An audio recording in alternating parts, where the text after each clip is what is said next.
Today children, let's see chapter number 6, useful animals. हमारे उपयोग में आने वाले एनिमल्स, हमारे बेनिफिट करने वाले एनिमल्स. ओके, नाउ यहाँ एक्टिविटी है tick the things we get from animals. तो ये 4 चीज़ें दी हुई है 1 2 3 4. आपको इसमें से टिक करना है उन चीज़ों पे जो हमें एनिमल्स के थ्रू मिलती है. Number 1 fruits. फ्रूट्स हमें प्लांट्स देते हैं या एनिमल्स? प्लांट्स देते हैं. वूल हमें एनिमल देता है, शेप. ओके, देन टी हमारे प्लांट से आता है. एंड हनी, ये एनिमल, हनी बी. ठीक है, सो जो एनिमल देते हैं चीज़ें उसमें आप टिक करोगे. Now come to next. Like plants, animals are also useful to us in many ways. तो हमने पढ़ा था प्रीवियसली कि हमारे बहुत सारे प्लांट्स इस तरह के हमारे बहुत ज़्यादा यूज़फुल है. ऐसा तो हर एक प्लांट यूज़फुल है, बट कुछ प्लांट जो हैं वो बहुत ज़्यादा यूज़फुल होते हैं हमारे लिए. तो वैसे ही कुछ एनिमल्स जो है हमारे लिए काफ़ी यूज़फुल होते हैं. Let us see how animals are useful to us. तो अब हम देखेंगे कि एनिमल्स किस तरह से हमारे यूज़ में आते हैं. फूड के लिए कौन कौन से एनिमल्स हैं देखिए. We get food items like milk, meat and eggs from animals. आपको मालूम है दूध हमें गाय, भैंस, बकरी, कैमल, इन सब से मिलती है. ज़्यादातर हम गाय और भैंस का उपयोग करते हैं दूध का जनरल तौर पे. देन हैन है, डक है, इन सब के थ्रू एग मिलता है. देन कुछ एनिमल्स ऐसे हैं जिनके जो नॉन वेजिटेरियन लोग हैं वो मीट खाते हैं उनका. फाइन. तो वैसे ही cow, goat and buffaloes gives us milk. हमें मालूम है कि काव, बफेलो और गोट जो है हमें मिल्क देती है. These animals are reared in farms for milk. Reared मतलब पालना. तो इन एनिमल्स को हम फार्म्स में पालते हैं दूध के लिए. This is called dairy farming. और इस चीज़ को हम डेयरी फार्मिंग बोलते हैं.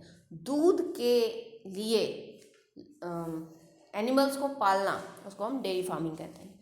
Milk is rich in protein. आपको मालूम है मिल्क जो है वो प्रोटीन बहुत होता है मिल्क में. इसलिए कहा जाता है कि बच्चों को मिल्क बहुत ज़्यादा पीना चाहिए, क्योंकि बढ़ते बॉडी के लिए प्रोटीन बहुत ज़्यादा इम्पॉर्टेंट है. It is used in the preparation of cheese, butter, curd and sweets. और दूध का अलग अलग तरह से यूज़ होता है. दूध की बहुत सारी मिठाइयाँ बनती है. तो क्या क्या चीज़ बनती है दूध से? यहाँ पे आपके लिखा हुआ है चीज़, बटर, कर्ड मतलब दही, और स्वीट्स बहुत सारी मिठाइयाँ. Now birds provide us meat and eggs. Birds हैं कुछ जो हमें मीट और एग्स देते हैं. Rearing of birds like hen, duck, turkeys and geese for meat and egg is called poultry farming. Poultry farming किसको कहते हैं? कि बर्ड्स को पालना मीट और एग के लिए, इस प्रोसेस को हम पोल्ट्री फार्मिंग कहते हैं. तो किस किस टाइप के बर्ड्स उसमें पाए जाते हैं? हैन, टर्की, डक और geese. Now some other animals like goats and fish also give us meat. कुछ दूसरे एनिमल भी हैं जैसे कि गोट हो गए या फिश हो गए, ये भी मीट हमें प्रदान करते हैं. The production and management of fish is called pisciculture. Fish का पालन, व्यापार के लिए, बिजनेस के लिए उसको पालना, उस चीज़ को हम पिसिकल्चर कहते हैं. ओके. हनी बीज provide us Honey which is a good source of nutrient. Honey बहुत ज़्यादा न्यूट्रिएंट, उसमें बहुत न्यूट्रिएंट होते हैं. तो हनी जो है हमें किससे मिलता है? हनी बीज से. तो रियरिंग ऑफ हनी बीज for commercial production of honey is called apiculture. तो हनी बीज को पालना, हनी प्राप्त करने के लिए एज ए बिजनेस पर्पस, इसको हम एपीकल्चर कहते हैं. तो ये सब जो टर्मिनोलॉजी है, pisciculture, apiculture, poultry farming, dairy farming, इन चीज़ों को आपको जानो कि इसे हम किसे कहते हैं. ये सब चीज़ें एपीकल्चर, ठीक है, pisciculture and all. Now fibres. अब फाइबर्स हमें कहाँ कहाँ से मिलता है? देखिए प्लांट से तो मिलते ही, एनिमल्स से कैसे मिलते हैं देखिए. We get fibres like wool and silk from some animals. कुछ फाइबर्स मतलब यहाँ हो गए वूल हो गए, सिल्क हो गए, थ्रेड टाइप की चीज़ें. तो ये हमें कुछ एनिमल से मिलते हैं, आप जान ही गए होंगे. वूल हमें शिप से हम जानते हैं मिलता है. सिल्क वर्म से मिलता है. तो animals like sheep, goat and yaks give us wool. कुछ और भी एनिमल्स हैं, अभी तक हम जानते हैं कि शिप से मिलता है, लेकिन याक और गोट भी हैं, कुछ ऐसे हाइब्रिड्स होते हैं इनके जो हमें वूल देते हैं. The process of removing hair from these animal is called shearing. तो जिस तरह से हम वूल इनके ऊपर से निकालना, इस प्रोसेस को हम शेयरिंग कहते हैं. ठीक है. The remove hair is then process to get wool, और फिर जो हेयर इनसे निकाला जाता है उनको प्रोसेसिंग किया जाता है फैक्ट्रीज में, कंपनीज में, और तब हमें वूल मिलता है. We use wool for making woollen cloth. और वूल से क्या मिलता है हमें? वुलन क्लोथ्स बनाए जाते हैं उससे, जो हम ठंड में यूज़ करते हैं अलग अलग तरह के. ओके. फर यानी कि हेयर, एनिमल्स के जो मुलायम मुलायम हेयर होते हैं उसे हम फर कहते हैं. Fur of some other animals like rabbits, foxes and squirrels is also use to make various woollen clothes. तो कुछ और एनिमल्स हैं जैसे कि रैबिट हो गए, फॉक्स हो गए, स्क्विरल्स हो गए, इनके जो फर होते हैं इनका भी यूज़ होता है अलग अलग वुलन क्लोथ्स बनाने में. Silk is obtain from silk worms. हम सब जानते हैं सिल्क वर्म्स से हमें सिल्क मिलता है. The rearing of silk worm for obtaining silk is called sericulture.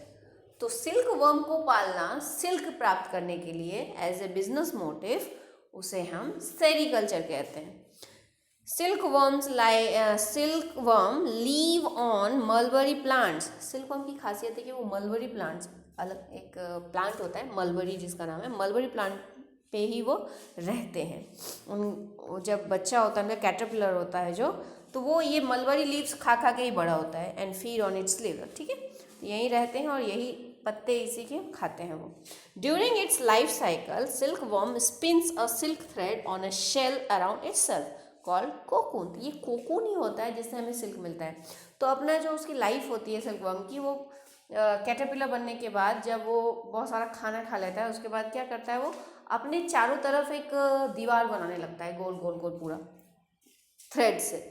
ये जो है वो कोकून बनता है. बाद में फिर इससे निकल जाते हैं ये लोग. तब इस कोकून को उबाल के पानी में बॉईल करके बहुत सारी प्रोसेसिंग होती है, उसके बाद हमें सिल्क मिलता है. We obtain silk from this cocoon. तो ये कोकून होते हैं जिससे हमें सिल्क मिलता है.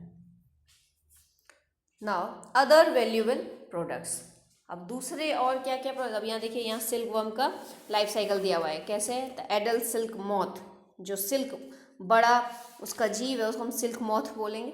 वहाँ से देखिए एग्स ऑफ सिल्क. अब ये जो बड़े एडल्ट सिल्क वर्म है उन्होंने एग्स दिए मलबरी लीफ पे.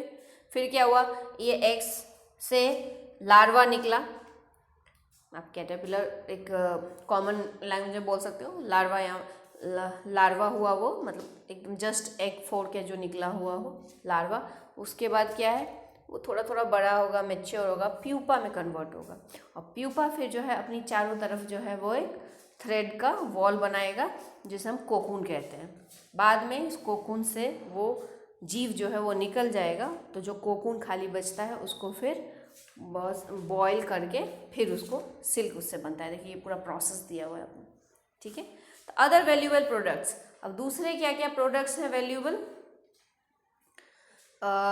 The skin of some animals like snake, crocodiles, tiger, camels and sheep is used in making leather. Leather भी हमें एनिमल से मिलता है. तो कुछ यहाँ आपके एनिमल्स के नाम दिए हुए हैं, स्नेक, क्रोकोडाइल, टाइगर. इन सब की स्किन लेदर बनाने में यूज़ होती है.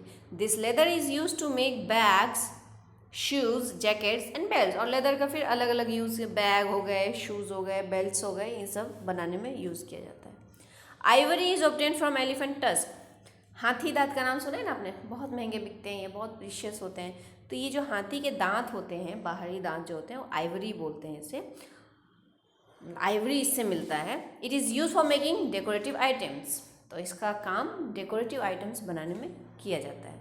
The large number of elephants are killed to obtain this valuable. लेकिन बहुत लोग क्या करते हैं, फिर जानवरों को मारने लगते हैं इन सब चीज़ों के लिए. तो ऐसा नहीं करना चाहिए, अच्छी चीज़ें नहीं हैं ये. फाइन. तो इन सब को हमें प्रोटेक्ट करना चाहिए एलिफेंट्स को. Horns of some animals are also use to make various decorative articles. कुछ एनिमल्स के जो है वो हॉर्न बहुत सुंदर होते हैं, उनके जो सींग होते हैं.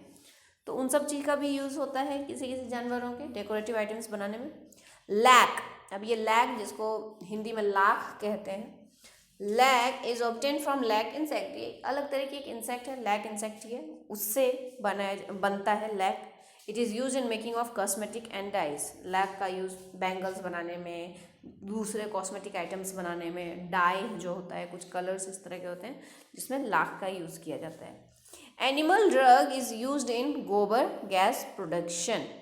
तो एनिमल का डंग जो है, गोबर जो है, वो गोबर गैस बनाने में यूज़ होता है for preparing dung cakes and as field manure. तो खाद बनाने के लिए या फिर ये गोबर जो है वो सूखा ईंधन होता है, गाँवों में ज़्यादातर चूल्हों में यूज़ किया जाता है। तो ये सब चीज़ की भी हमें जानवरों से मिलता है। अदर यूजेस ऑफ एनिमल्स, अब दूसरे यूजेस और क्या हैं एनिमल्स के? Load carriers. देखिए गधों को आपने बहुत देखा होगा, डोंकीज़ को ईंटें वगैरह, मिट्टी गाँवों में ज़्यादातर यूज़ किया जाता है इनको लोड करने के लिए, चीज़ें यहाँ से वहाँ ले जाने के लिए। ठीक है, तो horses, camels, elephants, bulls and donkeys are use to carry loads and also for transport. और कभी कभी इधर उधर बैठ के जाने में भी काम लगते हैं। Okay, now oxen and bullocks are used for ploughing and in other agriculture activity. खेती में ज़्यादातर खेतों में ऑक्सन और बुलक्स, ये सब देखा होगा आपने कभी, ये सब ज़्यादा यूज़ होते हैं हल चलाने में। ठीक है, बैल जिसको कह सकते हो। Now pet animals, some animals like dogs, cats and rabbits are kept at our homes as pet. पालतू जानवर जो आपको सोसाइटी में इधर उधर देखने को मिल जाएंगे, घरों में भी बहुत होके रहते हैं। तो dogs guard our homes and keep the thieves away. Dogs का क्या काम होता है? वो चोरों को दूर रखता है ना। बहुत ज़्यादा ऑनेस्ट एनिमल में आता है, फेथफुल एनिमल में आता है डॉग।